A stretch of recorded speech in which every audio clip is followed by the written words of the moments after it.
ഇന്ന് പുറത്തു വന്ന ഉപതെരഞ്ഞെടുപ്പ് ഫലം യഥാർത്ഥത്തിൽ ഒരു കേരളത്തിന്റെ മനസ്സറിഞ്ഞ സർവേയായിരുന്നു.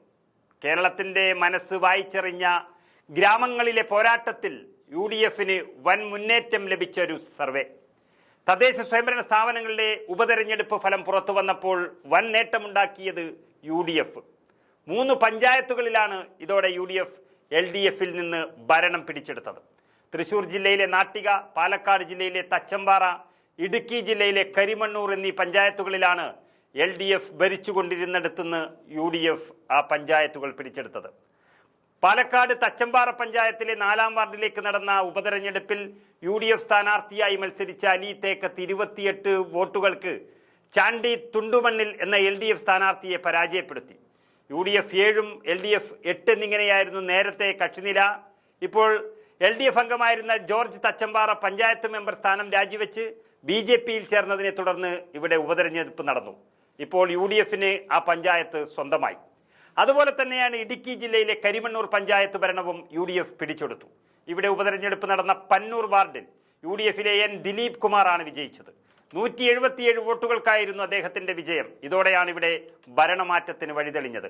CPMന് വെറും 1 സീറ്റ് മാത്രമുള്ള കരിമണ്ണൂരിൽ കേരള കോൺഗ്രസിനെ കൂട്ടുപിടിച്ചതിലും ഭരണം ഇനി നിലനിർത്താൻ കഴിയാത്ത ഒരവസ്ഥയായി മാറി.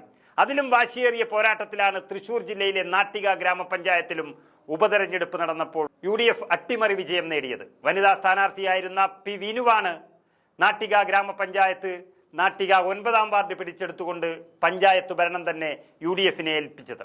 മുൻ പഞ്ചായത്ത് പ്രസിഡന്റ് കൂടിയായ വിനു 115 വോട്ടിന്റെ ഭൂരിപക്ഷത്തിനാണ് വിജയിച്ചത്.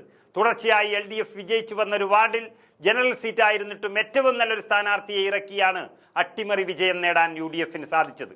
ഇവിടെയും 7 സീറ്റ് ഉണ്ടായിരുന്ന UDF 8ലേക്കും 8 സീറ്റ് ഉണ്ടായിരുന്ന LDF 7 സീറ്റിലേക്കും മാറി. അങ്ങനെ 3 വാർഡുകളല്ല 3 പഞ്ചായത്തുകളാണ് ഇതിലൂടെ UDF നേടിയെടുത്തത്.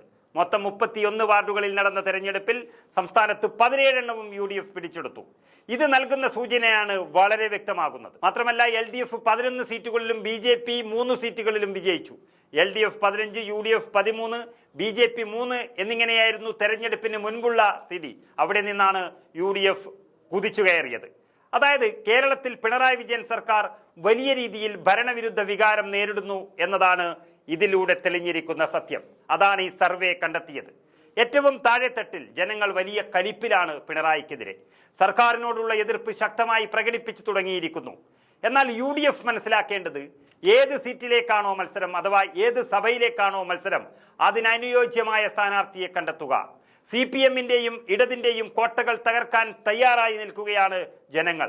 ആ ജനങ്ങൾക്ക് ഉപകാരപ്രദമുള്ള ഒരു സ്ഥാനാർത്ഥിയെ അവർക്കെതിരാളിയായി കിട്ടിയാൽ മതി. കോൺഗ്രസും UDFും അസ്വാരസ്യങ്ങളില്ലാതെ സ്ഥാനാർത്ഥി നിർണയവും തെരഞ്ഞെടുപ്പ് പ്രവർത്തനവും നടത്തിയെടുത്ത് എല്ലാം വിജയിച്ചിരിക്കുന്നു. കോൺഗ്രസ് ഒരു തരംഗമായി മാറുക തന്നെ ചെയ്യും ഒത്തൊരുമിച്ച് നിന്നാൽ. അതിന്റെ വ്യക്തമായ സൂചനയാണ് ഇന്നത്തെ തെരഞ്ഞെടുപ്പ് ഫലത്തിൽ കണ്ടത്. ഇത് ജനങ്ങൾ നൽകിയ സൂചനയാണ്, അവർ നൽകിയ ഒരു സർവേ ഫലമാണ്. ഇതൊരു സെമിഫൈനലായി കണ്ട് കോൺഗ്രസും UDFും ഇനി നന്നായി പ്രവർത്തിച്ചാൽ പിണറായി സർക്കാരിനെ താഴെ ഇറക്കാം എന്നുറപ്പാണ്.